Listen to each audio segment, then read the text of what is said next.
favorite subjects, the Lines of Tsavo, also known as The Ghost and the Darkness. You can pick up Luke's books on Amazon or anywhere fine books are sold. The first 4 Luke Phillips and his Black Beast books is Shadow Beast. And also, the second tome, the newly released The Daughters of the Darkness.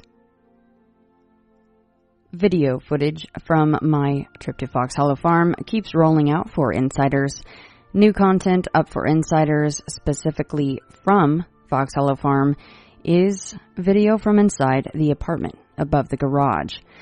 If you have seen the episode on Paranormal Witness done about Fox Hollow Farm, this is where Joe LeBlanc experienced running apparitions, shadow people, phantom footsteps, and the constant pounding on the front door.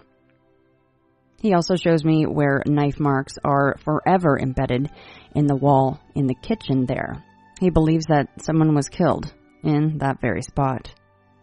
Also, a new addition to insider content that I recently came up with is titled The Quick Draw, and I named it that based on my love of Western movies. I'm sure that some of you know that Tombstone is one of my favorites, so I entitled these little bits The Quick Draw. These are mini video episodes honed in very specifically on one subject. Doesn't mean that it won't get covered on a full episode at any point in time, but for these, that is the flavor.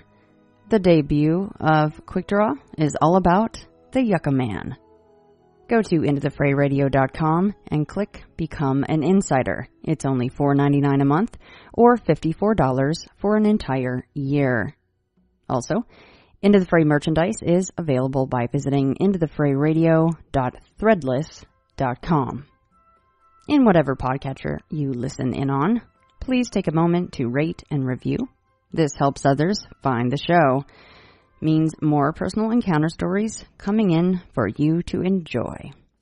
And of course, if you have a story to share of your own, please contact me at shannon@intothefrayradio.com. A last little mention here. Sam will soon be back in the States, and we will be doing some Into the Randoms and getting the guys back on. Be sure to catch Ryan's new show, Somewhere in the Skies. You can find that in the same podcatchers that you find Into the Fray. And also, when it comes to Sam Sheeran, it's been a while since I mentioned this. This month on Sam's Patreon, you can win original art created, signed, and dated by Mr. Sam Sheeran himself.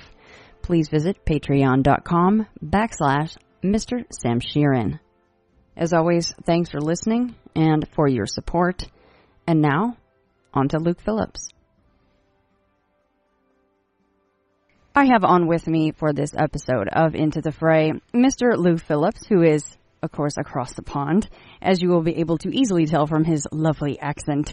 So he is the author of Shadow Beast and The Daughters of the Darkness, which are based around cryptid cats, which I don't know if you want to explain the whole, like, are they actually cryptids in your book, or are you going off the Tsavo lions, where they actually were born and bred, and they have flesh and blood, and then they end up killing people, which we're going to get into Tsavo lions, of course, which is long overdue for a proper coverage, where I will not call them female lions on this episode. So, if you could, Luke, just kind of give us a little background, and I want to talk about your books. In terms of the books and the beasts that are at the centre of them, all I'll say is that cryptids do feature. So there are little Easter eggs in there for people who like their cryptids, and there's always a little sprinkling of other monsters anyway. So normal cats of some kind feature in both books, but there are also cryptids to look out for, and I think that's probably the closest I can go without giving away any spoilers. That's right. Absolutely. Yeah, I have Shadow Beast sitting here to my left on the desk, and then the other side, I don't have the Daughters of the Darkness yet, but I will get that. I want the hard copy. I've got. I will definitely send you a copy. The first proof copy is sitting with me today, so I will get copies out to you. So. Yeah, and as I said through Messenger, that cover is extremely fitting, and I like the style and the flavor of just the cover. I think that sets the tone for the whole thing, right? Oh, definitely. I mean, I really wanted. You and I are both big fans of The Ghost in the Darkness, and I wanted something that definitely captured that flavour as such. So, and I think it absolutely nails it without a doubt. So you get a whole idea of the African landscape, the sort of the turmoil, the reign of terror as such that we, that the Tsavo lions are known for. So I think it really captures that perfectly. So thank you very much. Yeah, I have also, to my right, I have Death in the Silent Places, Peter Hathaway Capstick. The only one that I don't, and maybe there's two more, but there's Death in the Long Grass, which I don't have. Is there another one in the series besides The Man-Eaters of Tsavo by Peter Capstick? No, Capstick, I mean, there's Death in the Long Grass, which is great, which is more about encounters, because I think... I can't remember which one it is way around, but Death in the Silent Places is more about the individual hunters. Mm-hmm. And I think Death in the Long Grass is about sort of actual man-eaters and the animals, or it's the other way round. I can't quite remember. But, and then he also wrote a book called Man-Eaters. So if you're a fan of this subject, then look up Capstick's books, because they are terrific.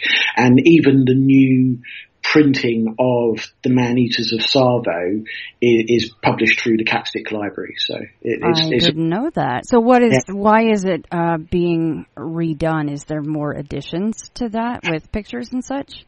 I think what it was is that, the originals didn't have the pictures that we all know of Patterson sitting with the lions, sort of on the sticks, and also I think at the time when Capstick published it, like the copy that you and I have is the Capstick Library Press.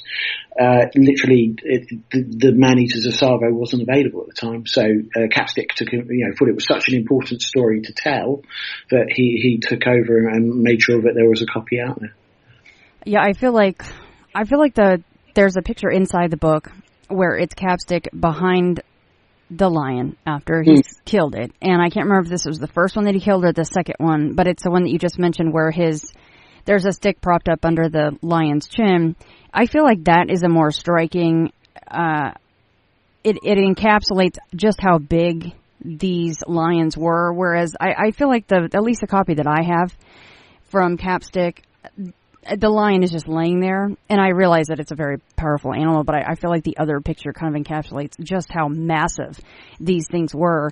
And I was reading that these two lions, it seems like maybe possibly, and you can let me know, I'm sure you know a lot more about the story than I do, but inside just the forward even says that maybe they got the taste for people by dining on fever victims first, because they were quite immobile and probably not very aware of their surroundings, and maybe that's where it started as far as dining on these poor souls that were basically working as slaves on this bridge. From how it's labeled, I love this part. It's 580 miles of track. It's a railroad track from near nowhere to absolute nowhere. Absolutely, and it was just a hellhole, It, like many cases of man-eating, it was stuff that we were doing that introduced the lions to what is always an easy meal. Humans are just this, brilliantly packaged, sort of, meat parcel that is pretty slow. We don't have tough hide or skin. We're easy to bring down.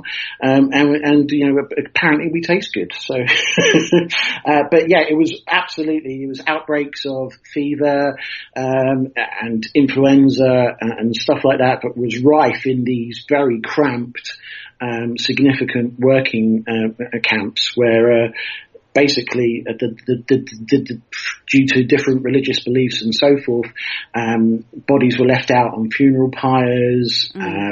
some were left in very shallow graves, or some were just abandoned altogether. And I imagine if you were two young, bold lions, perhaps just kicked out of the territory or looking for a territory to set up, and you stumbled upon this sort of smorgasbord as such, I would imagine it would have been extremely tempting. Just ringing the dinner bell, right? Literally. Leaving the bodies in shallow graves and such. I mean, I don't know the stats on how far they can smell such a thing, but I would imagine it's quite far. Yeah, they would definitely be able to seek it out, but they use other scavengers just like other predators do. So they would, follow vultures into a kill. They would follow jackals or anything that was going in that way. I mean, in the African landscape, vultures are what you watch if you want to find a body, and the lions would have known that. And the vultures would have certainly been the first to be circling funeral pyres and things like that. So. Now, how about this? 35,000 people brought in to help build this, what they tagged as the lunatic line. And it says that 34,000 became either sick or injured through disease and accidents. 34,000, is that correct? Yeah, it is. The accident rate, you've got to remember this was long before health and safety. They were importing workers in from India, China, and of course Africa itself. Horrendous accidents were taking place, sort of limb removing accidents and things like that. It was extremely rare to go to work and not experience, injuries of some kind.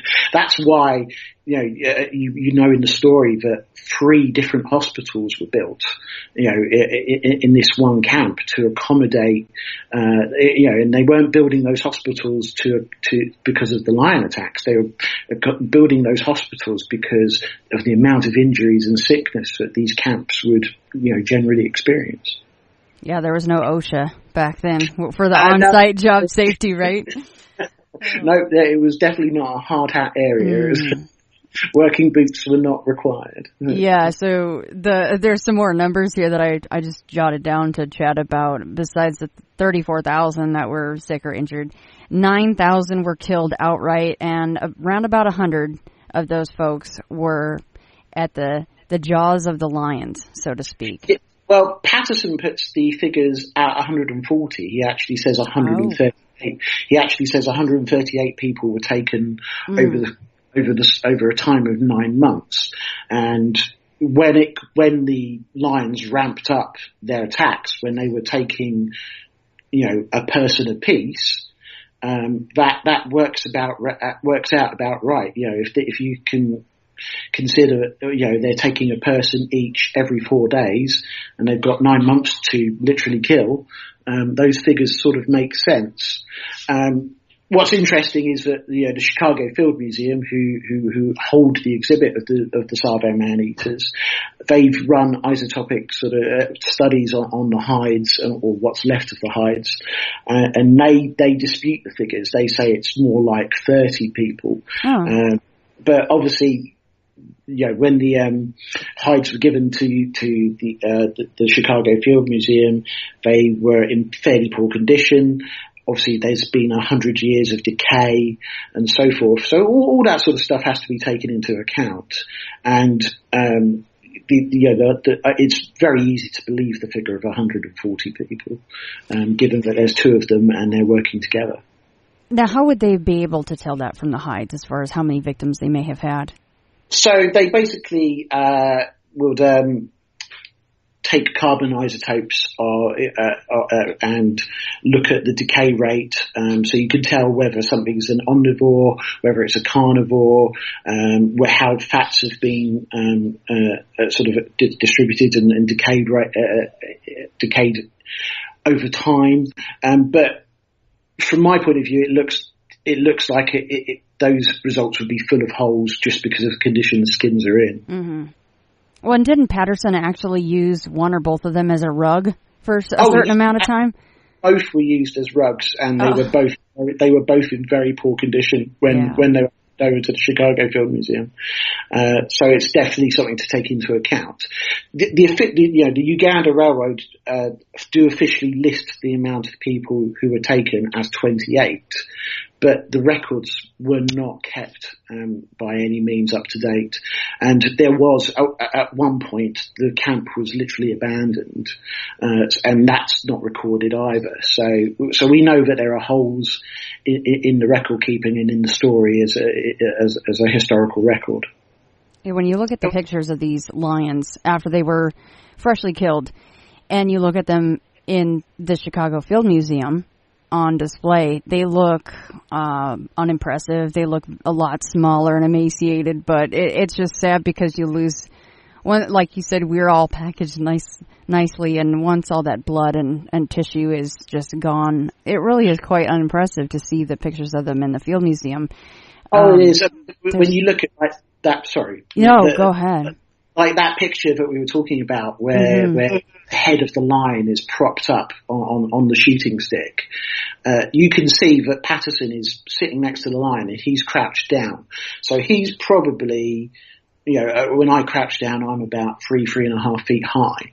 So let's say, and him and the lion are the same size. In that picture. Yeah, his head is just massive. That lion's head is huge. And you can see the condition of that lion. Yeah. It's well fed. It's got a really muscular chest, really powerful forelimbs. It really, and that's a good half a day, perhaps even more after it's been shot. And as we know with Patterson, it wasn't just one shot, one kill. He literally riddled the things with shrapnel before he took it down. Yeah. So they took a pasting as well. Did they in fact get the names before they were killed, the Ghost and the Darkness?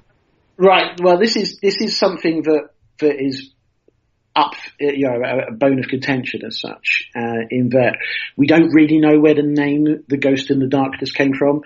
If you ask the Chicago Field Museum, they have absolutely no record of it whatsoever. Patterson certainly never refers to them as The Ghost in the Darkness in his books. What is likely is that they were local names given to the animals. It's very, very, very usual for any animals of these kinds. When man-eaters become, renowned, they are normally given, local names. And it would certainly be, the fact that the local people believed that these two lions were reincarnated chiefs of tribes who were angry, certainly would lend itself to the fact that they were probably called something along the lines of The Ghost in the Darkness. At the time, Patterson is an imperialistic Briton. He would have probably dismissed the superstitious nonsense of the workers and so forth. So it wouldn't have been in his interest to sort of record them or call them as that. You've probably seen in the book he refers to them as the brutes, pretty much all the way through the book. And but I have no trouble believing that they were called The Ghost in the Darkness.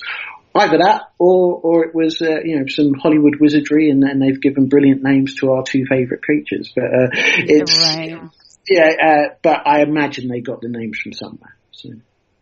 Yeah, I was wondering about the local Tsavo folks there, if up until their death, and maybe even then they were like, well, you might have shot them, but they'll just come back in another form, whatever they might have believed, right?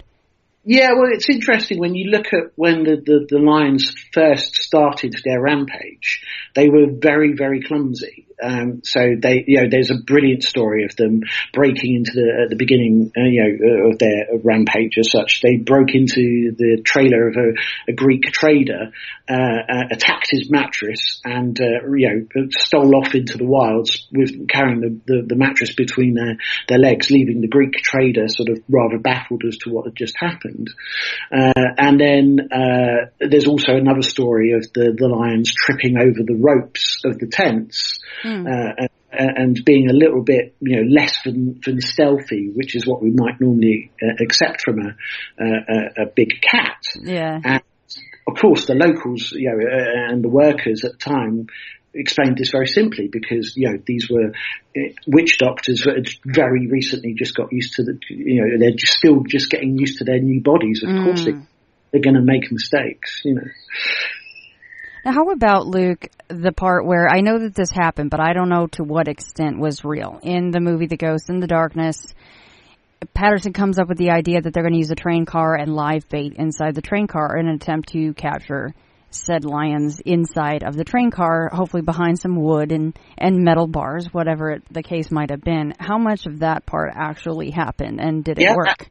That is another bit that is completely true. So Patterson came up with this brilliant idea, and he took an abandoned rail cart and he created a trap out of the materials that he basically had available to him, which was basically railway sleepers and iron bars and so forth. And he constructed this trap. He rolled it off site. He basically had a fawn boma, which is a huge sort of fence made out of the wait-a-bit fawns that the area is renowned for, and basically made a one-way in entrance so that the lions couldn't go anywhere other than this place. And he then set himself up as human bait behind the iron bars. Unfortunately for him, the only things that really were interested in eating him were mosquitoes. So for about 3-4 nights, he sat up in a row, sort of being munched on by mosquitoes, then gives up because he's feeling rather ill and tired at this point, lets free hired help go in his stead. And of course, that is the night that one of the lions chooses to visit, and terrifies the free shooters so much that they do indeed, as we see in the film, start shooting randomly, and the only thing they manage to hit is the chain holding the door shut and allowing the lion to escape. So, and of course, if you're a superstitious local and you're thinking that these things are demons, this just adds so much credibility to what you already believe, because it's yet again managed to escape and foil any attempt to kill it or capture it. Of course, because when you're not of this world, you can just poof disappear whenever you'd like. Exactly right. Must be nice to be them. Yeah, so one of the other very interesting parts that I didn't realize until I read The Man-Eaters of Tsavo was that Patterson was hated by every single person in that place, on the lunatic line. The 35,000 people or however many people were actually up on their feet. The poor souls were always sick or injured, but he actually not only had to watch out, of course, for the lions, but he had to watch his back because most everyone wanted to murder him, literally kill him.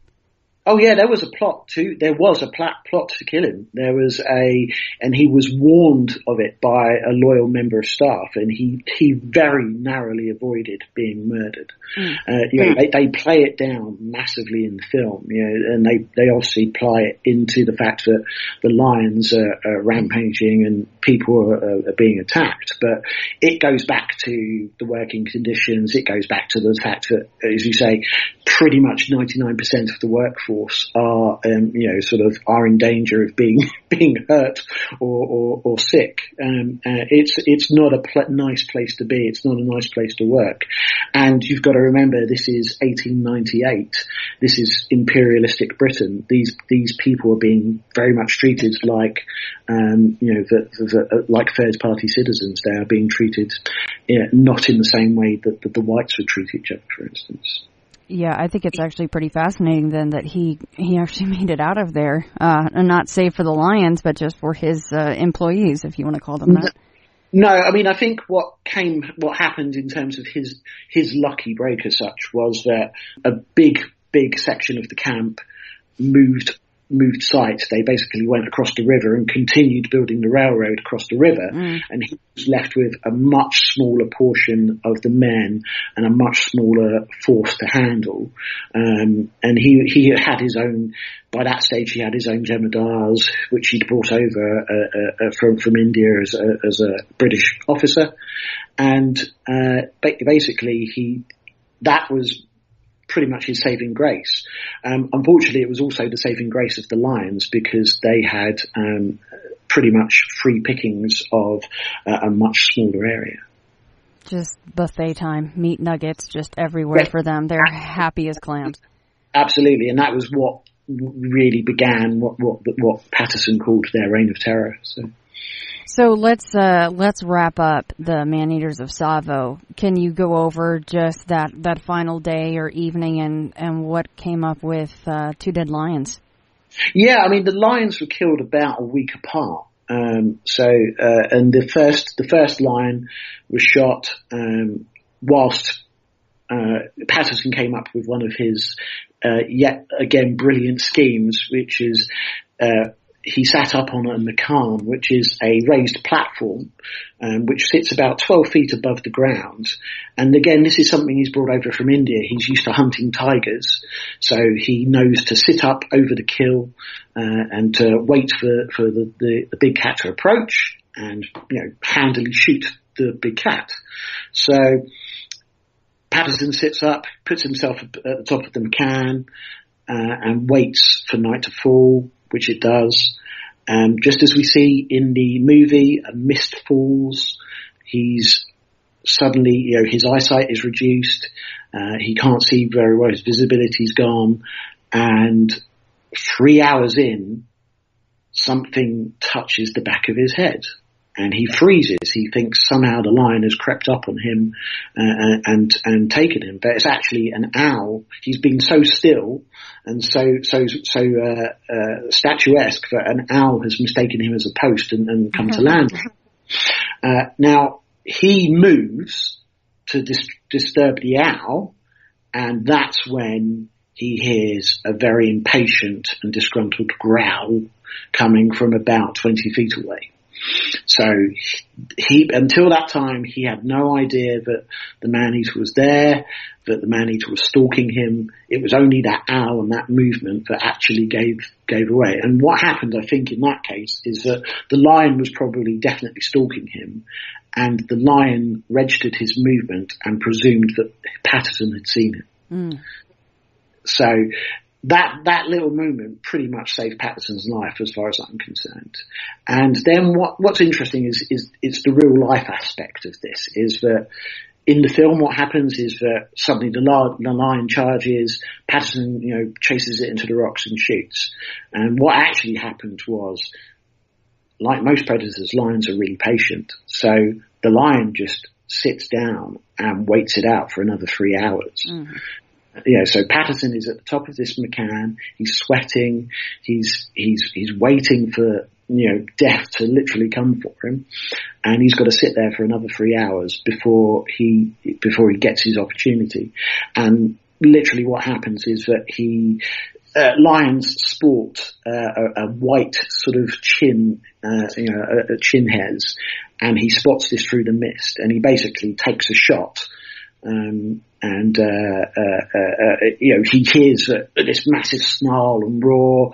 The lion disappears into the brush, and as he decides that retreat is the better part of valor, so he waits until daybreak to follow up on the lion, and finds it dead in the brush.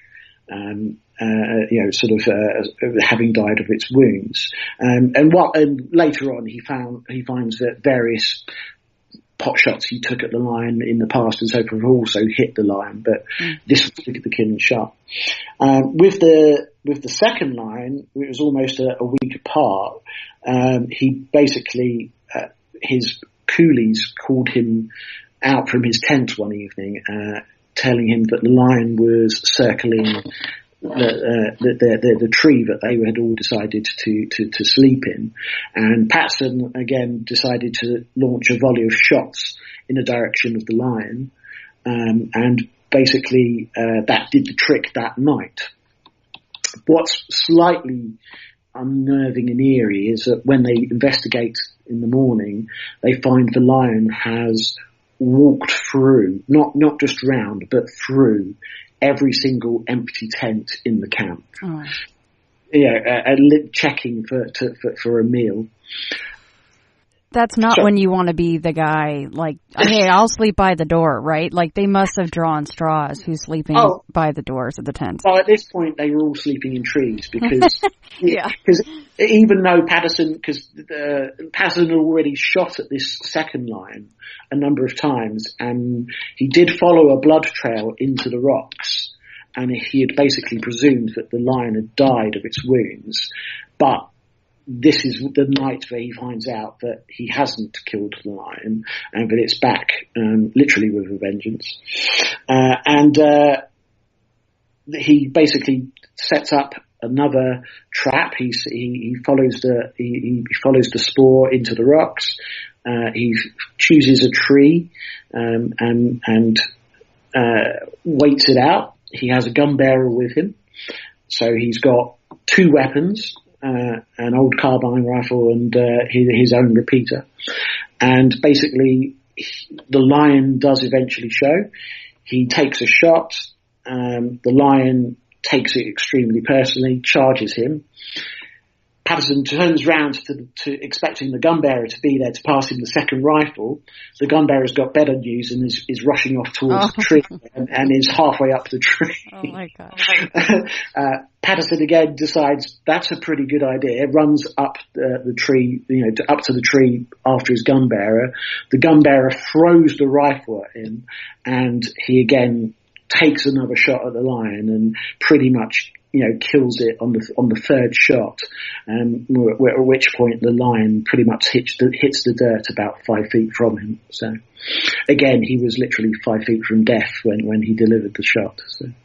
So it is still quite dramatic, the real story versus the film with Michael Douglas and Val Kilmer.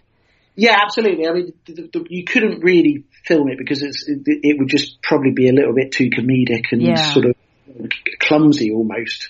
And I think as well, like, the things that we expect these days, in terms of, for instance, following up a wounded animal. I mean, there's no getting around it. Patterson let a wounded animal, in the wild for over a week, and that is one angry lion. So.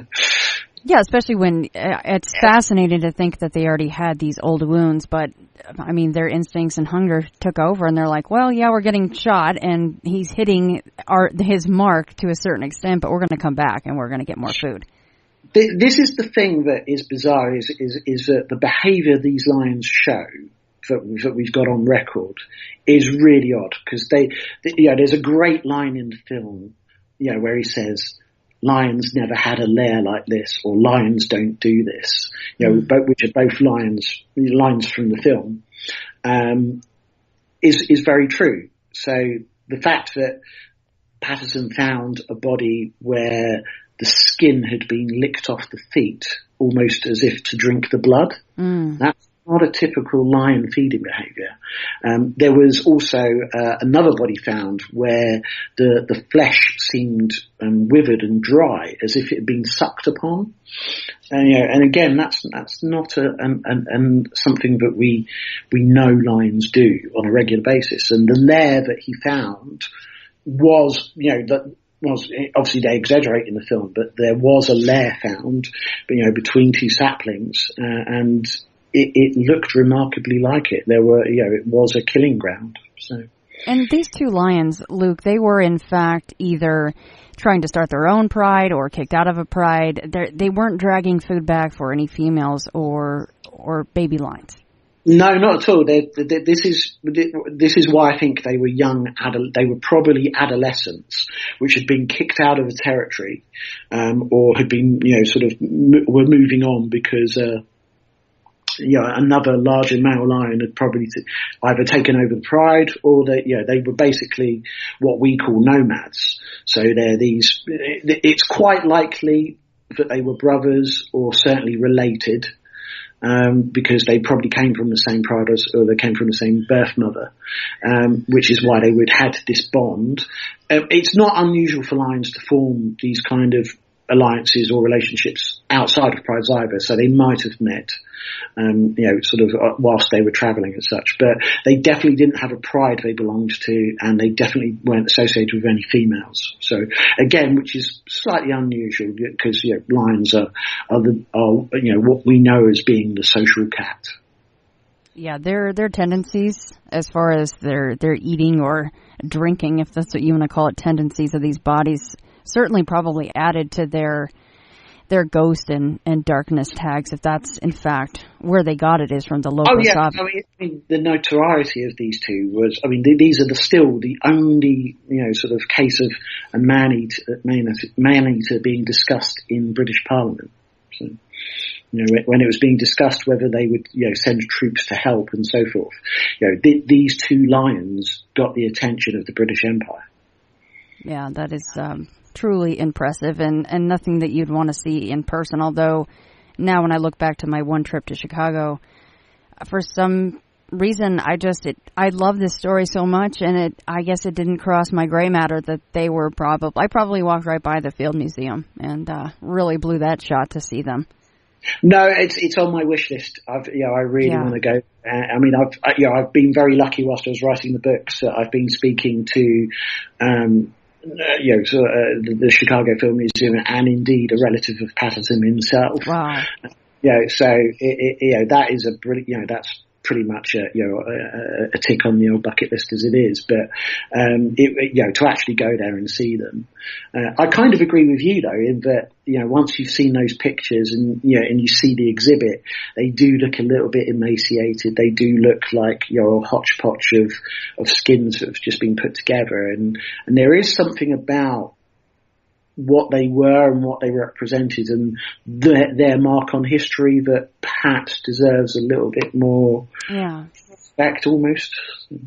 Yeah, and it's not to downplay at all. I find them fascinating. This is one of my favorite stories on the planet is The Ghost in the Darkness. But yeah, there's just something about that picture. It almost makes me sad. I'm like, I know you guys are better than this, and we know what you really are, right?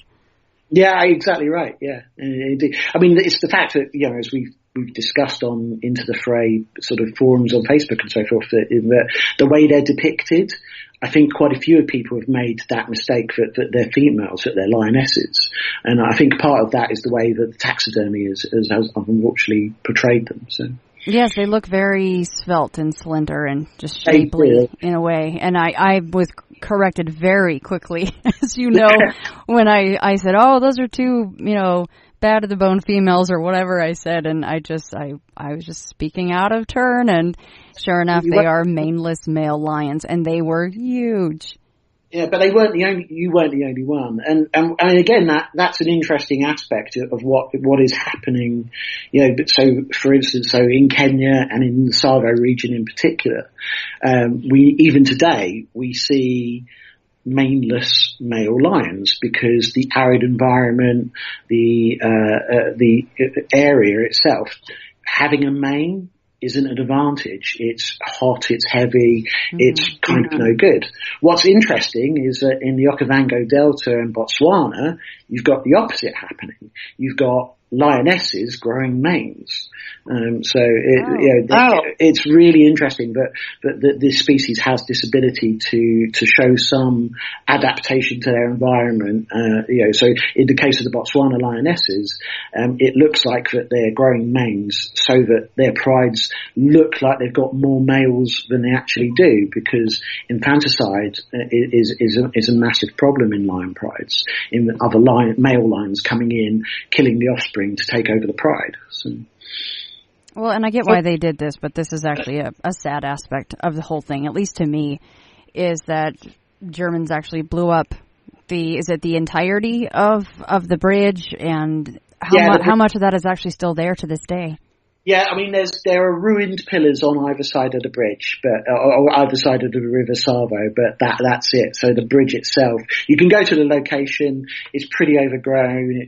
It's pretty scrubby, and there are two sort of support pillars on either side. But that is really all that remains of, after all that happened and all the sacrifice and all that happened at this particular site, it was blown up. So. Wouldn't that be incredible to go there? I think that would be the ultimate end of the fray trip right there, Luke. What do you think?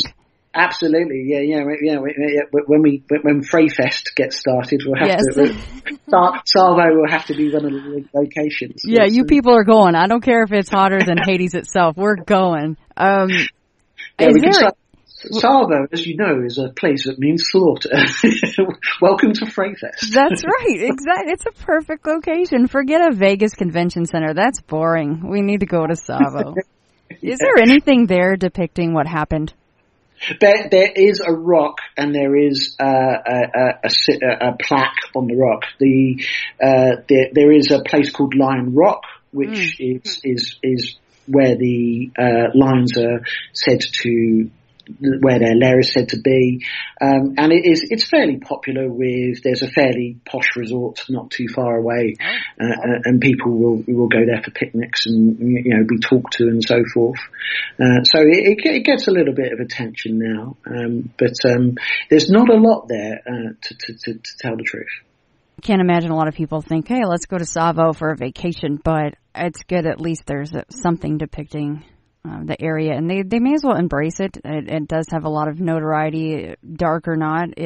It's a famous location, so it's good to hear that there's at least something saying, "Hey, this is what happened here," and may all their souls rest, right, including the lions. I hate to say it, but they were just doing their thing. They were just trying to survive like anybody else, and I feel bad for the people that got, of course, drug out by their necks from their tents, but.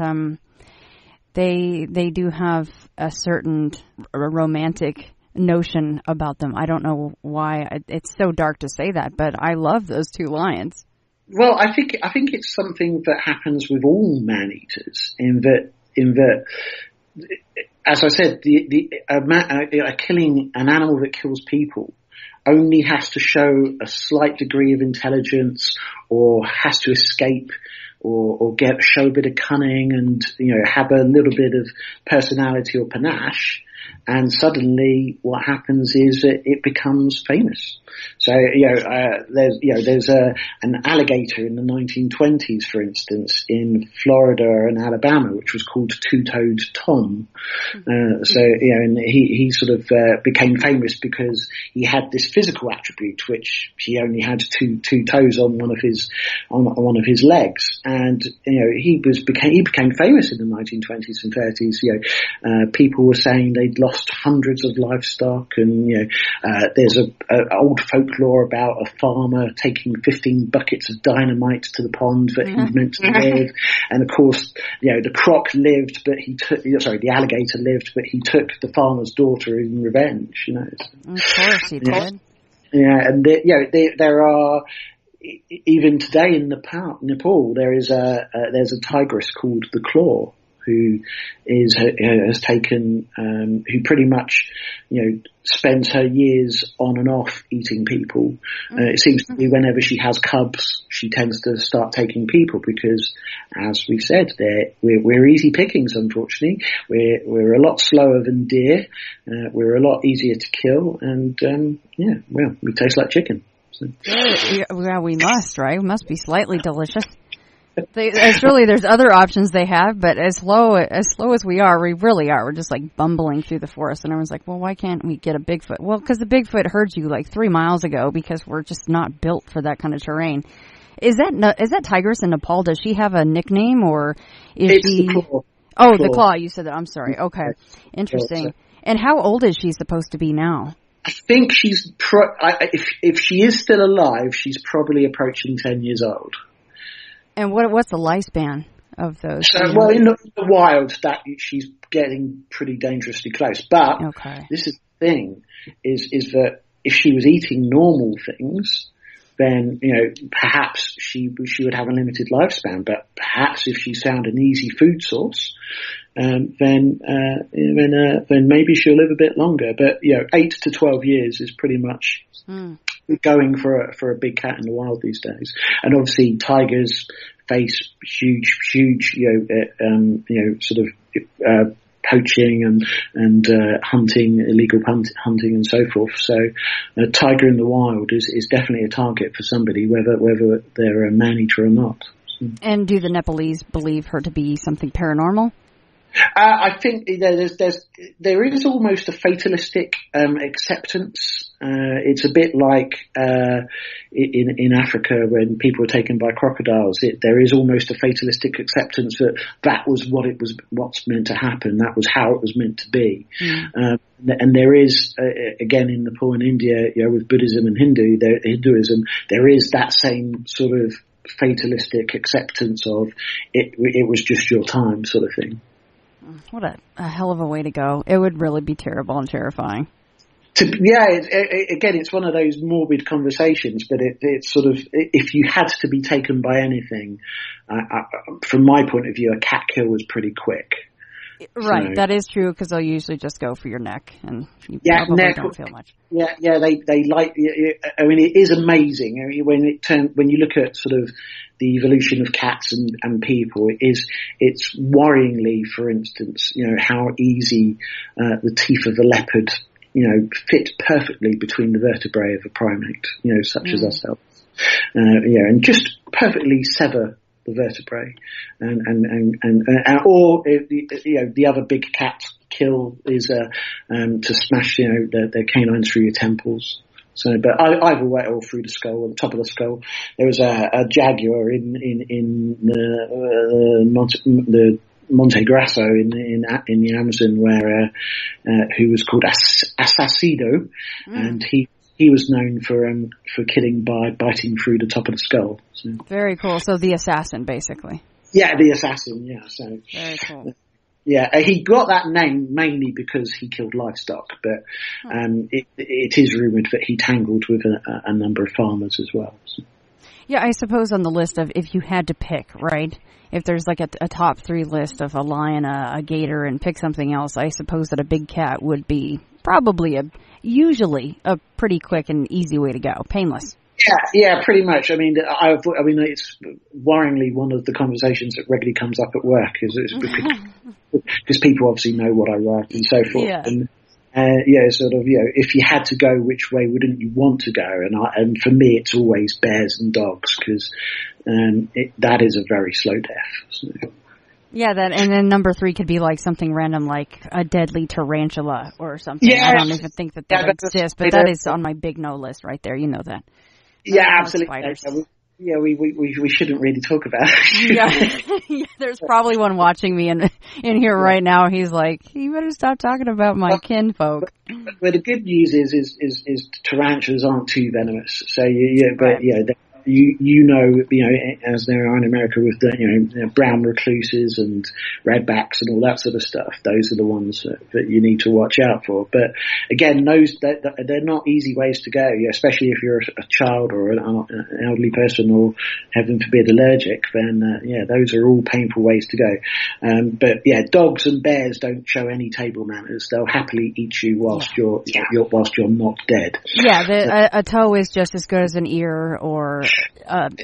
Anything else. That is not a fun way to go at all. Yeah, last summer I captured a photo. Well, this is post-kill, which is so brave of me, but there's no way I could have got it on camera while it was still alive. But the camel spider, I found it is a smaller camel spider. I don't know if you've ever seen that picture. I have. Yes, absolutely. Yeah. Hideous thing. Just it runs with those 2 long feelers up in the front, and that's why is because it's its feelers.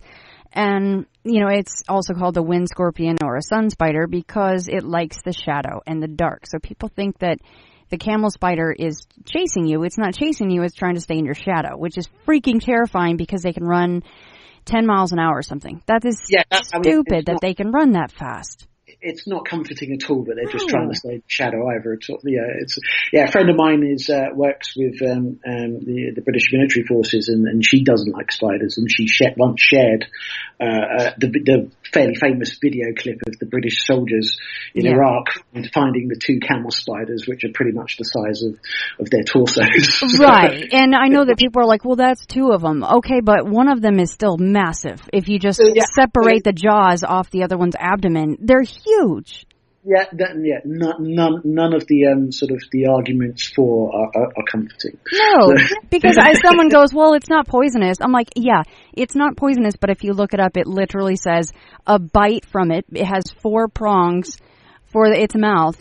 A bite can be very painful. I'm like, I don't care if it's not poisonous. It will never get its jaws on me. So yes, very cowardly of me. I sprayed it with Raid.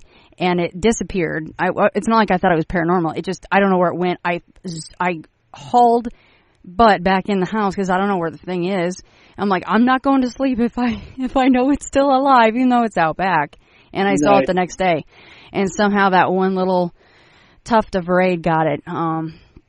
Go Shannon, real brave of me, I know, but that thing is terrifying. They dig in holes in the dirt. They live in little mini caves that they build, and they come out at night. And it's running around the porch. I'm like, this is not normal, and it's not going to be on my property. No, thank you. None of that is what we associate it with animals we want to be friends with. Sort of they build traps and they come out at night. That's pretty much a pretty good description of a B horror movie. Exactly. That's exactly what my porch looked like that night. I was like squealing, making odd noises because I didn't know where it was, and I thought if this thing, and it can run faster than me, I certainly couldn't scale a wall in enough time to get away from it if it came after my shadow. So yeah. Grab the Raid. All right, well, let's get back on track here. So, Luke, let's learn more about you and why you wrote, because your first book is called Shadow Beast, and the second one, The Daughters of the Darkness. So what got you into cryptids, especially cryptid cats, of all things? Well, it was kind of an interest. My mum is Scottish. We spent, when we were kids, we spent a lot of time up in Scotland, and now as an adult, I holiday in Scotland a lot. And we definitely spent a lot of time around Loch Ness. And I probably had, I had an interest in monsters and things like that, probably from very, very early on. I remember watching sort of monster movies and, particularly werewolf movies when I was a kid, sort of, and being absolutely transfixed. But I've also always been a naturalist. I've always been interested in what we call real wildlife. And I always describe a cryptid as an animal that skips happily along the sort of the unseen border between myth and reality, and then trips over and disappears between the cracks. And so when I was studying, I wanted to, first of all, I wanted to become a vet because of my interest in wildlife and animals. And then I realized my grades weren't probably going to get me there. So I looked at studying zoology. And during my first ever, lecture, which was just an introduction to the year and an introduction to the course, my professor, who happened to actually be, who I discovered later was an expert on fossil cats, mentioned the Loch Ness Monster. Which I was obviously somewhat surprised to hear. And he was talking about Sir Peter Scott, who had given the Loch Ness Monster an actual Latin name, which was Necessiterus rhombopteryx, which was basically the Nessie with the rhombus shaped fin. Now later on, I discovered that it was a very convenient anagram hidden within the name, which was Monster Hoax by Sir Peter S. We think Sir Peter Scott was having a little bit of a joke. Yeah. But it was too late by then. I was hooked. I was like, right, I'm in a zoology lecture and people are talking about monsters. As far as I'm concerned, this is me being allowed to look into it.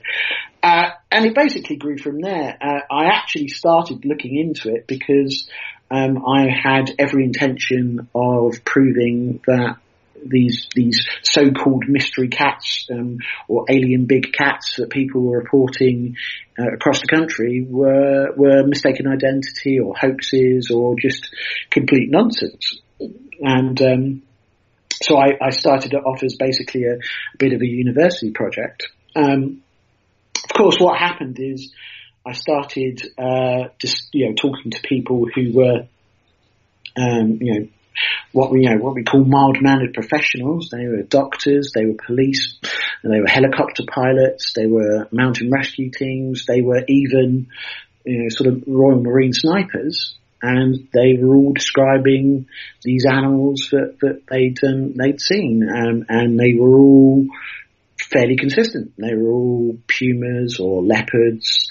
They all fit these correct descriptions, and they were also describing behavioural things like the prey items they were after, the fact that they were being found in areas that you would associate. So leopards, animals were, for instance, being spotted in sort of wooden escarpments, forests, that sort of thing, whereas the puma or mountain lion type animals were being seen in sort of moors, rocky escarpments, those sort of things. Again, which is sort of, to me, makes sense. Those are the habitats I would expect to find those animals. And then I basically joined a group who were British Big Cats, and I joined them at a conference, and we went out onto Dartmoor itself as a bit of a laugh, and we started playing calls of captive pumas, and right there and then, as light was falling, we got a response, and I was like, "That's a puma." Now, obviously, I don't know if this team had another team somewhere else across the moor playing exactly the same recording. It sounded pretty real to me. What I will say is that since I've been investigating, I have heard that the sort of the scream of a puma in local woods, not far from me in Kent. And since then, I've obviously come across things like, the gypsy travellers trading in the animals. There was a story last year of Mary Chipperfield, who was a circus owner. She was pretty much, accused of releasing free pumas onto the moors in the 70s. So we've got a lot of evidence beginning to push that these animals are out there. And again, I had a completely random, but I was driving back from a friend's house in Kent and had what looked like a big black cat crossed the road in front of me, and literally 100 yards before that, I had 3 panicked deer charge across the road, which is what had made me have to stop my car in the first place. So, so to you, Luke, is that a puma or a panther? One of the black panthers that is said to be living there. Yeah, well, panther is a bit of a sort of a confusing term because, there's no such thing as a black panther as such. It's basically a leopard or a jaguar that's melanistic, so it's got a black pigment. So, from my point of view, it had a fairly muscular horn, it had very small ears. It moved in a way that made me immediately think leopard. So I'm pretty sure it was a melanistic leopard. But then again, not far from that, it was pretty much the same area where I was investigating a deer carcass that had been found, and that was where I heard what I'm sort of 99.9% sure was a puma scream. So, and that's what you believe you got on that recording. So what did you guys play as the bait to get a call back? Can you repeat that part for me? Yeah, we were basically playing puma screams and growls, which had been recorded by the zookeeper at Exmoor Zoo. Okay, so it was a puma scream and a growl, not any other kind of cat, just straight puma. No, we weren't playing any other cat screams. Interesting, very interesting. And you did get a response. We get a response. It was very distant, but it was, I'm trained. I know fox screams. I know the sounds badgers make. I mean, we've got even hedgehogs make strange sounds, and there's lots of stuff out there that can confuse people. But once you've heard a mountain lion scream, and they have that really sort of, or in the case of a leopard, which has this really angry rant-like growl. You're not really going to confuse it for anything else. And it's one of the things that really drives me balmy when you go to watch these sort of monster quest programs and so forth, and they've got the sort of the Western reporter showing them pictures of animals that they see every day and go, "Are you sure it wasn't this?" And go, "No, we cooked and ate that yesterday." Right. We know what that is. Don't patronise us too much. So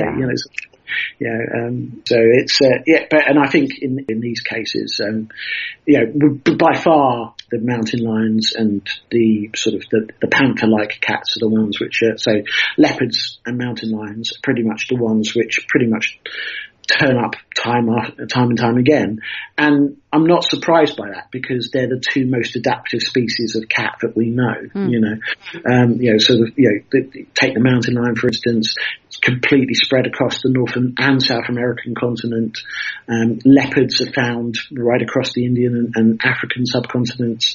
They're found in environments from, desert to thick jungle. And the same again with the mountain lions. They're found everywhere from sort of deep forests to the high desert and high mountains. So I do agree. I'm sorry to interrupt you, but it is so fascinating to think of, like you mentioned, the claw in Nepal. And that is not always forgiving weather, and sometimes it gets snowy, of course, up there. And then again, like you said, they're living in more of like a Floridian environment with high humidity and heat at the same time. So it's so very strange how adaptive they can be. Yeah, I mean, there are animals, that I think would have a hard time in the British climate. So I think if a lion or a tiger escaped or something like that, I think they would have a hard time. They wouldn't be able to adapt to the climate. But a puma, a leopard, no problem at all. So in the UK though, big cats are completely unacknowledged as an animal living out in the wild. Yeah. We definitely don't have, officially we do not have them. We've in the past we've had them. So, the most recent, we have a small species of cat, which is the Scottish wildcat, which is an endemic species of cat, only found in Scotland. And before that, we did have the lynx. At the moment, there's a big campaign to bring back the lynx and reintroduce it. Britain has a deer population that's pretty much out of control. We have other alien animals on the food chain like wild boar that have been reintroduced or released from farms, or their escapes. Again, they've got no natural predators. And we've got an ecosystem that's pretty much out of kilter, because we don't have any of the big predators we used to have. We don't have bears, we don't have wolves, and we don't have lynx. So we are missing, sort of these keystone apex predators from our ecosystem, and it's pretty much the poorer for it. But yeah, as far as we're concerned, officially, no big cats. Obviously in the past, in prehistory, we had everything from Dinophilis, which was a false saber-toothed cat, and we had Homotherium, which was again a type of saber-tooth. We had what else? We had the European jaguar, we had the European cave lion, we had all sorts of big things, but no more as such. So.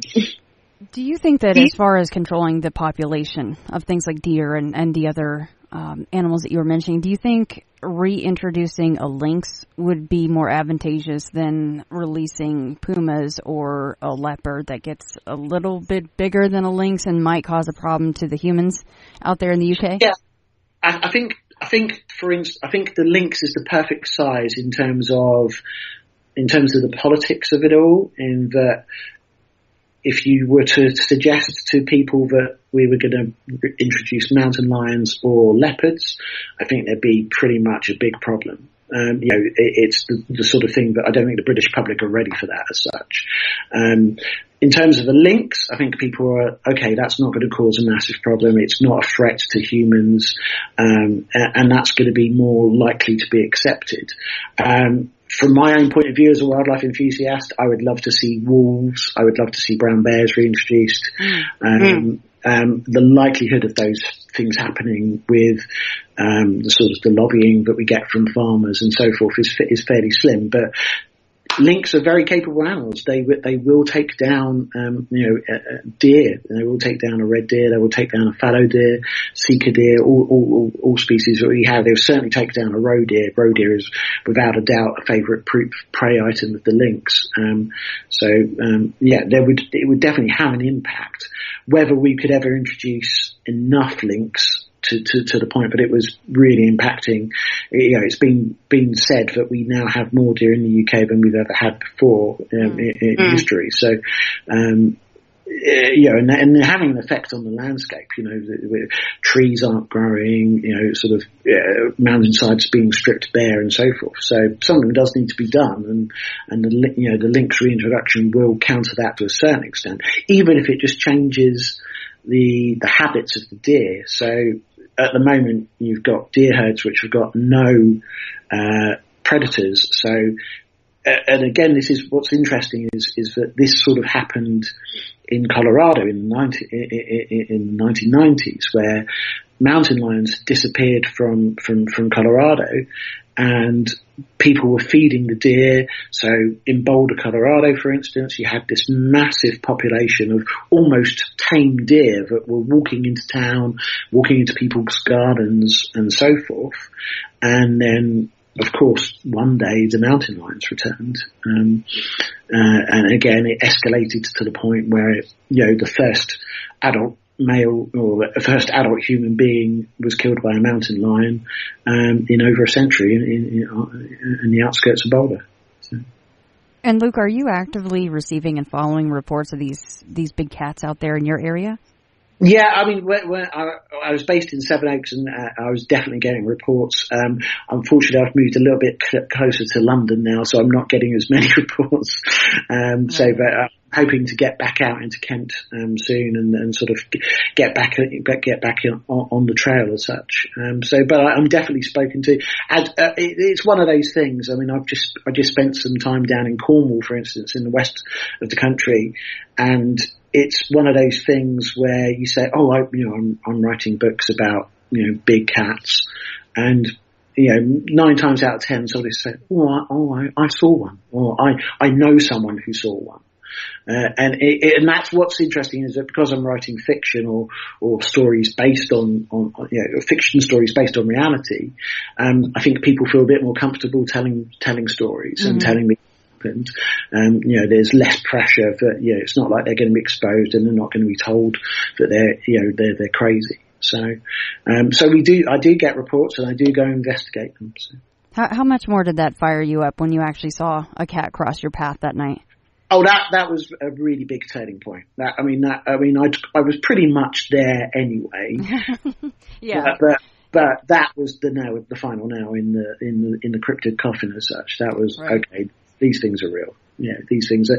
I mean, to be honest, I had seen infrared footage of a big cat which was taken by a police helicopter, which was shown to me by a police helicopter pilot, and I was like, well, that's a big cat. So that had pretty much convinced me as it was. But yeah, seeing three. I mean, when these 3 deer charged across the road, they did not care that I was there at all. They did not care that, a car was hurtling towards them out in the dark with dazzling, headlights. Normally, deer will see a car, they'll freeze, they'll go the other way.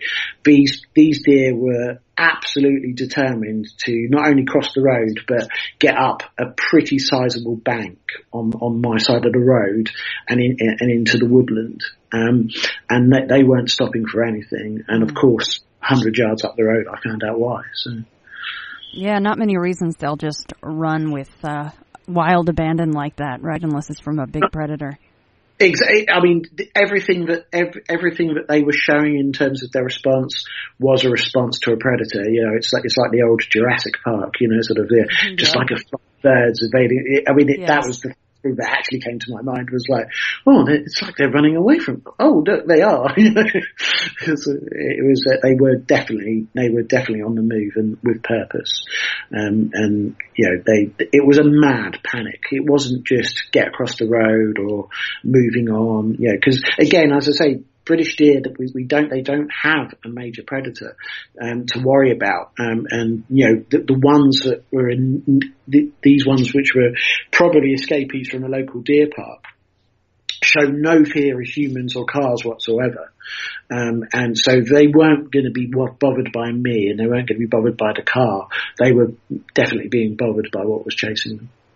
Has anyone ever set up, something like Patterson did? You know, you try to drag in something with some bait, or do you think that these are so few and far between and a low breeding population that it would be tough to actually get one in to either film it or kill it, depending on who was going out to do this hunting, right?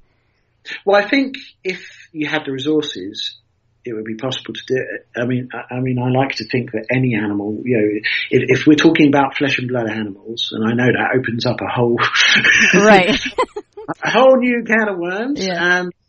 But if we're talking about flesh and blood animals, then these things should be able to be tracked. They should be able to be found. You know, we've got wildlife cameramen from, you know, BBC and National Geographic who can find the rarest animals. You know, if we can film and track snow leopards in the Himalayas, then you know, surely finding, you know, let's say there's 8, you know, leopards in Kent, in southeast England, then we should be able to find them. It is interesting that, just like other cryptids like Bigfoot, Nessie and so forth, what we tend to get are the blurry photographs. We tend to get the shaky cam footage of things, you know, walking down railway lines and that sort of stuff. There are researchers out there who are collecting really, really good evidence. Like there's a researcher in the southeast England called Neil Arnold.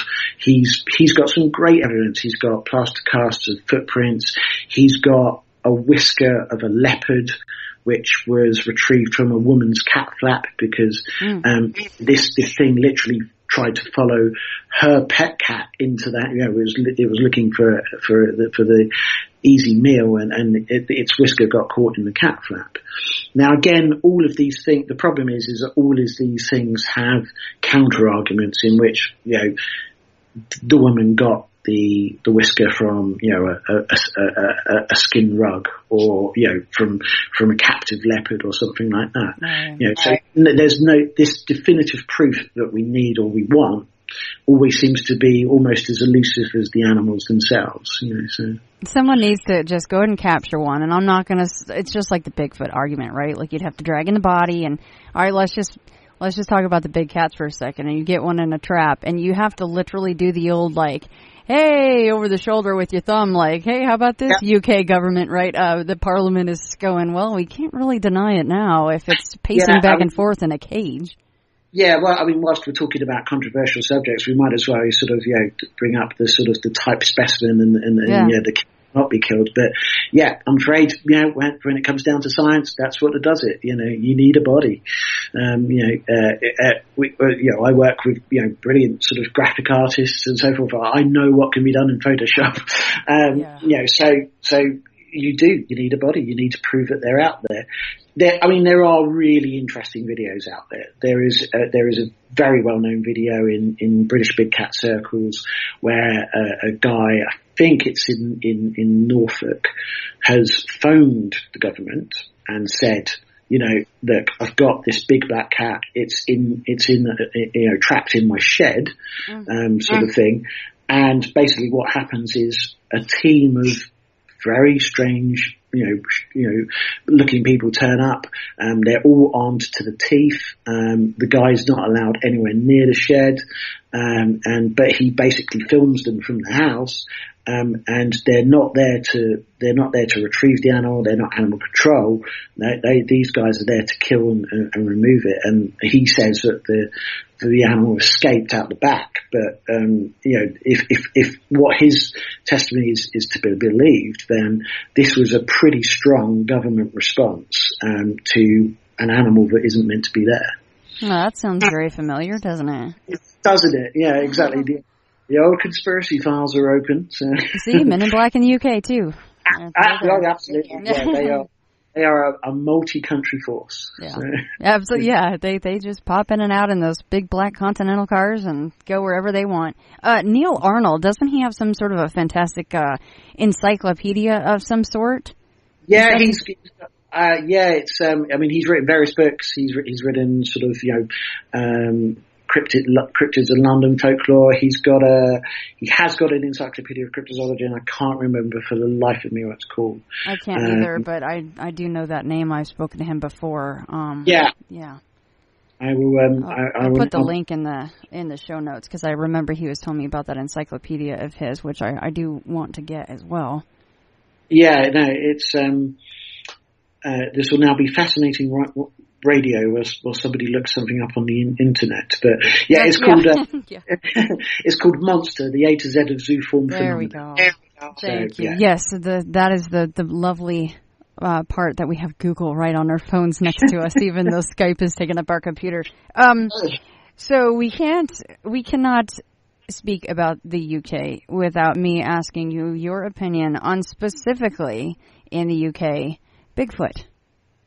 Yeah, I mean, it's, again, this is the problem where it comes down to, are we dealing with a flesh and blood creature?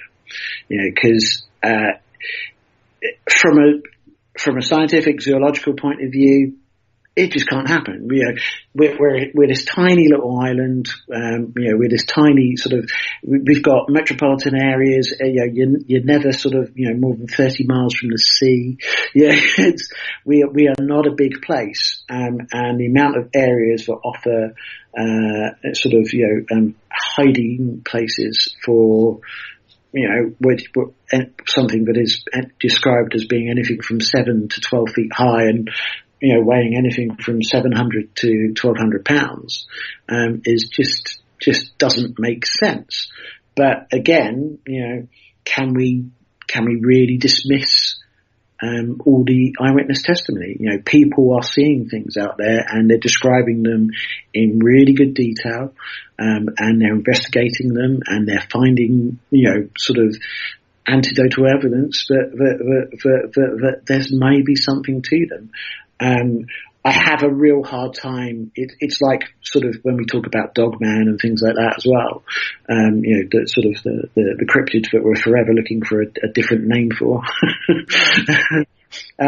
But for me, it's a little bit harder to accept those things as as flesh and blood creatures if they're here in the UK, because it just doesn't make sense. But if you look at certain cathedrals, if you look at certain buildings, you have these depictions of the woodwoes, these animals, these sort of wild men of the woods and that sort of thing. You've got to ask yourself, what were they seeing? What were they depicting? And what about the idea of subterranean Bigfoot? Do you guys have anything, cave systems there, or anything where they could live subterranean style? Yeah, well, we have. I mean, in terms of massive connected cave systems, not so much. We certainly have, relatively small cave systems throughout the southwest and the southeast. We have cave systems. Most of them tend to be pretty big tourist attractions, so they're pretty well known, they're pretty well explored and so forth. But we have our fair share of abandoned mines. We have our fair share of natural cave systems which are out there and a little bit out of the way, which are more difficult to explore. There are certainly stories of sort of private estates with underground basements that link, and sort of government installations which link to these cave systems.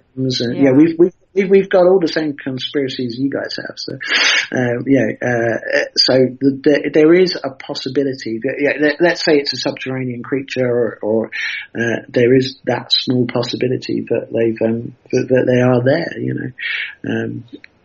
Yeah, one of my favorite books of all time, and it's a grand, sweeping scale of a story and a wonderful idea, is The Descent. Have you actually read the book, The Descent? I think it's so much better than the movie, of course. It is so much better. Isn't it amazing? I think I've read it, I've read The Descent 3 times, and I've read it's escaping me. It always does. The subsequent book, the sequel. I can't think of it right now, but I've read that, and that's not nearly as good to me as just the original, The Descent. I've read that 3 times, but the idea of an entire world under our feet, and no matter how primitive they may be, and if we can even call them humans, and that was a big contention in the book, but the idea of that may be happening with some of these Bigfoot, I don't know. But I think as time goes on, like you said, it just becomes harder and harder to believe that they are 100% in this world. I don't understand why we're not getting anything. It does get very frustrating. Oh, it does, and I mean, as you've spoken to Nick Redfern. You're the first guest on Into the Fray was Nick Redfern, and he's written, literally hundreds of books now by now. But yes. It's probably knocked one out. Yeah, I was just going to say he's already written one while we've been talking. But Nick has, in great detail, described his adventures. Looking into the subterranean areas, finding sort of, at least, some evidence that something strange is afoot, and a little bit mysterious. It is difficult to believe that something that is completely of this world has proved so elusive for so long.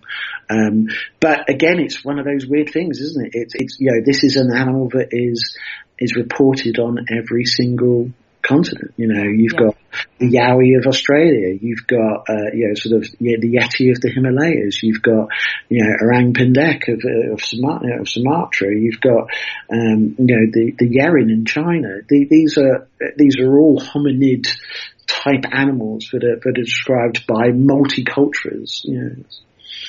I think for me personally, once they get 5 foot and under, I just get a little, and I'm probably going to get emails for this, but I get a little bored with them for the reports of that. I just feel like it's more, of an orangutan or something known.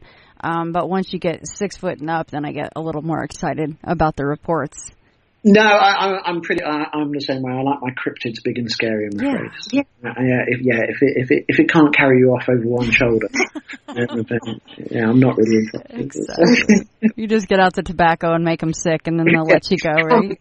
Really bad B move out of it. That's right. You're like, well, I'm just camping with a Bigfoot, and it's time to go. Let's make him throw up a little bit. I'll be good.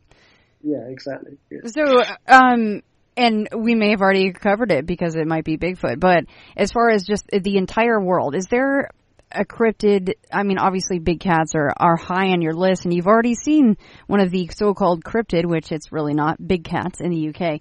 But as far as like a Bigfoot or, let's be silly, a Jersey Devil or a Chupacabra, is there anything besides these cryptid cats that you just feel like, I really feel that could be out there? It's not just people making up stories. Well, I think in terms of the evidence in the US particularly, I think I've shared with you when I was camping in California, I had a very strange encounter when I was camping on my own in Southern California, where something bipedal ran past my tent and made itself known. I have absolutely no way of knowing if that was a person, which is to be honest, slightly more scary than the idea of... Yep, I've said that before. People are freaking scary when they're running around your tent. They don't know if you're armed or not. What in the hell is wrong with these people? Well, that's the thing, is because because obviously we don't have guns in the UK. So so when you've travelled to California and you're camping and you're sort of excited and you think, I'm listening to all the bird calls that I haven't heard before, and that's brilliant, that's for so and so, and and then you sort of you hear something approaching your tent and not making yourself quiet down and just going, there's a reason this campsite, I'm the only person here, isn't there? I've read this. I know what happens next.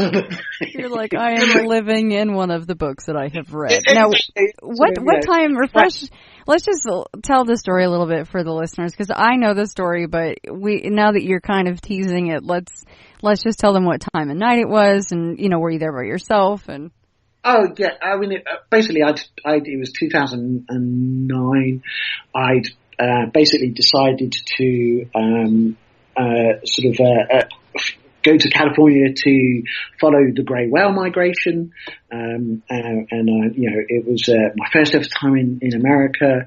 I'd been kayaking with a grey whale and calf in the morning in a place called La Jolla, and basically I'd stayed one night in a sort of a motel, so I'd done that. That was a big bucket list moment.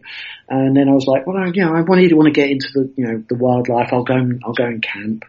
And I found this campsite, which I know when I emailed you, I told you the name, but I can't remember it. But basically, I found this campsite. Little did I know that a few months before, this particular campsite in this national park had a forest fire, so it wasn't the most popular place on the planet at the time. But I found it. I got myself, settled. I made myself something to eat. Sun was going down. Suddenly realised that in California it could be absolutely baking during the day and really quite cold at night. And decided that was a good time to retreat to the tent.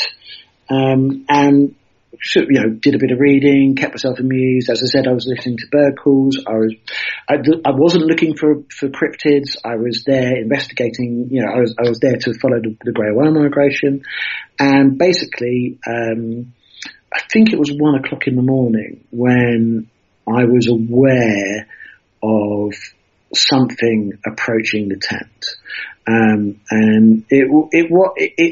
what got my attention is that I could hear it breathing, and it was very clearly bipedal. There was, it was almost, it approached, I reckon it was about 8 feet away, whatever it was or whoever it was, when it made itself known by sort of, doing the,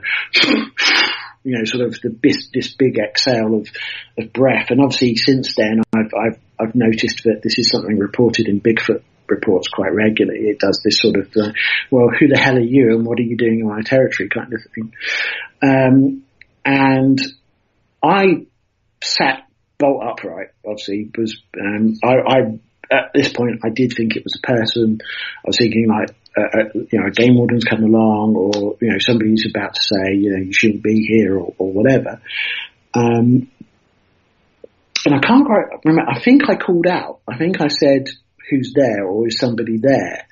And that is when all hell broke loose. And what was bizarre is that my car wasn't too far away. To describe the area, I'd set my tent up with, basically on one side there was a corridor of about a foot between that and the brush. And then on the other side it was all completely open. It was the gravel car park and so forth. Mm-hmm. And what was bizarre is that this, whatever it was, decided to run down the narrow corridor of the tent, which led straight back into the woods. And as it did so, basically it was a real thumping of the feet. It was a bang, bang, bang as it was going past. And what happened was that the way I imagined it was that when you run and you're running fast, you throw out your hand to to give yourself balance. And it looked like basically the tips of its fingers, or whoever's fingers it was, ran along the side of the tent. And then what was bizarre is that I wasn't aware of this thing until it was 8 feet away. And then again, the moment it passed the tent and it was another 8 feet away, it went completely silent. And I was like, is it still there? Whatever it was, and so forth. Obviously, that was about as much sleep as I got that night. And literally, first daybreak, I was out of there, sort of thing. Was there any sign when you woke up? I'm sure you didn't go very deep into the woods. I wouldn't either, but not at all. I did look down the sort of the corridor that it had ran down. I didn't see anything, but that's again, it makes me very confused, and in that the impacts that I heard, there should have been impact craters right along this thing should have been making this thing should have left a trail a mile wide, literally. Do you think there's any way that could have been? I don't know why a 350-pound man would be running next to your tent in the middle of the night. However, is there any way that a large person could even create an impact like that, so you could hear it that loudly inside your tent? I think the answer is it always could be. He would have had to hike quite a fair way up the trail, because otherwise I would have heard a car engine. He would have had to be fairly quiet in doing that for me not to have heard him. And also he didn't approach from the trail side or the road side. He approached from the woods. And that was, again, if it is a guy, I'm pretty sure that I'm glad to have been out there first thing. That's very interesting, though. You said the other direction would have been all gravel, right, out to the parking lot and whatnot. Well, I mean, I would have heard it. I would have heard it coming. I love that story. I remember that story, so I'm glad that you brought that up to tell everyone. So, if I really wanted to see something, or if I really wanted, in terms of the wish list, I would. And I know Vic Cundiff always says, be careful what you wish for, but I would love to see a dog man, because I'm completely fascinated by them. The idea that there's a bipedal canine out there, or that people are reporting, and it's just the strange elements, like the fact that when it stands up, people report this popping sound. Yeah. From a biological point of view, that just fascinates me. I was like, that's such a bizarre characteristic to throw in. If you're making this stuff up, whoever came up with the idea that, the hips make a popping sound when it stands up, that's a bizarre thing to throw in there if you're making. Yeah, I think D. Doss, whatever number that was, he mentioned that, didn't he, in his account. Exactly, yeah, exactly, and it's come up a few times. So I was listening to, I think it was episode 94, sort of recently, and they were saying, it made this popping sound as it. Yeah. Now, either it's a cultural thing, and people have cottoned on, and they're describing it, but I find it strange that these people are describing these things in detail. They're showing consistency. They're not really varying too much from the sort of the norm as such. They're describing attributes and behaviour that I can relate to in the natural world, or that would at least arouse my curiosity. So, for instance, there must be a biological reason why they're hearing this popping sound. That sounds like movement of the hips, or a slightly unnatural movement of the hips, like something's adapted. So that's kind of interesting, and that sort of. I imagine that, having said that, if I ever saw a dog man, I would regret ever saying I wish I could see one. Yeah, then you're like, why did I say that? I'm never going to go camping again. Exactly. In terms of the things that could be out there, I think the Bigfoot is probably, or Sasquatch, is pretty much, that's the thing that, again, there seems to be this a good weight of reliable eyewitness and scientific evidence. If you look at, Bins and Angle, and, the other guy who's on, I can't remember his name now. But we've got scientific people looking at who are lending their weight to the Sasquatch argument. It's not completely out there. It's not completely dismissible. And I think of all the things that could be out there, and, that's one of them. Well, I think your Willow Creek-esque story, your tent story, is a good place to end. But let's describe your books a little bit, and I would call them fiction based on fact. But how would you describe Shadow Beast and the Daughters of the Darkness? Yeah, no, that's pretty much a good way. They are fiction based on fact. As I say, I like my monsters, so things do become a bit more monstrous towards the end, and there are some cryptid Easter eggs in there. But so Shadow Beast is very much set in the UK. It's set in the Scottish Highlands. There are real life cases and examples mentioned in the book. So in the 1980s, for instance, we found Felicity the Puma, who actually was found in the village of Cannock, which is where Shadow Beast is set. There are more famous cases that I mentioned. So probably the most famous cryptid cat in the UK is the Beast of Bodmin, which was, the one that was hunted down by sort of the Royal Marine snipers, and was said to have claimed over 300 livestock by 1987.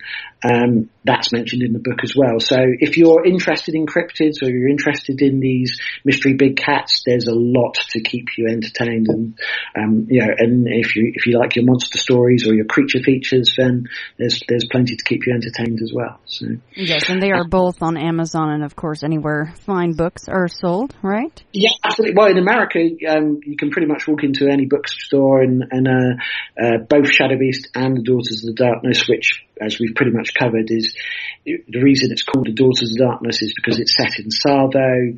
There's a legacy, to the Tsavo lions that is hinted at. But it does continue the story of the main characters in Shadow Beast as well. So, but yes, available on Amazon, available in all good booksellers, particularly in America. So you should be able to get one from your local bookseller or on Amazon.com. So. Well, I cannot wait to read The Daughters of the Darkness. And I have to tell you on air, Luke, thank you for letting me be a part of that, because you flattered me by asking me for a quote for the back of the book. So I wanted to say thank you very much for allowing me to do that. Oh, no, thank you very much for the quote. I can tell you that my book designers absolutely loved it. They were saying, what a great quote. And I love the fact of it. It's this is a journey that we've kind of all taken together, really. One of the great things about Into the Fray is that, we're on Facebook, we talk to each other, we interact in these conversations. And this is something that, we've spoken about the Ghost and Darkness so many times and that sort of stuff, but it felt right to have your name on it as well. So. Oh, thank you, Luke. As you said to me in an email, what's a very large pond as far as the separation of friends? And it's nothing, because we get to talk all the time. Exactly, yeah. And goodness knows what's in that pond anyway. Yeah, a whole other show, right? In fact, if you start gathering some more reports, or you get some sort of a big cat flap or something, I would love to have you back on and have you kind of be my contact across the pond for any UK cryptid stuff going on.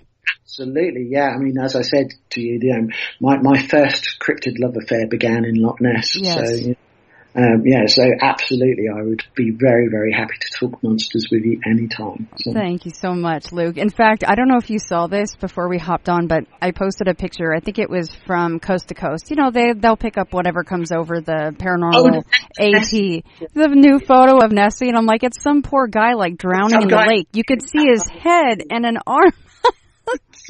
Hey, you guys. Yeah, he's like, hello, my kayak flipped. Can you help me? And people are just taking pictures like, it's Loch Ness, it's Nessie. It's Nessie, yeah. I mean, I loved all the comments. The poor bloke just dropped his ear and...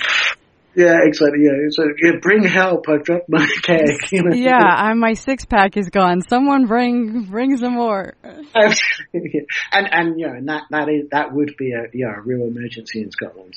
Absolutely, that's an emergency here too. Before we go though, let people know where to find you. Besides the books, they know where to find the fantastic books. But what about you personally? Yeah, okay, so you can find Black Beast Books on Facebook, so please go on to the Black Beast Books Facebook page, like the page, say hello. I'm also on Facebook as Luke Phillips, and I'm very friendly and we're happy to talk to you. I have a blog which explores both the fiction and non-fiction side of the things I look into, especially monsters, which is blackbeastsandboogeymen.com. Go there as well. Check out again. Leave a message on the blog, and I'll be in touch as well. And I'm on Twitter as Black Beast Books, and on Instagram as Black Beast Books as well. So yes, you have a strong online presence, which is good. That's one way of putting it. Yeah, exactly. Or a massive ego, whichever way. No, not at all. No, thank you very much. Well, Luke, appreciate you coming on, and let's do this again soon. And maybe we could do the old water cryptids or whatever you want. We'll just we'll get on and banter about it again.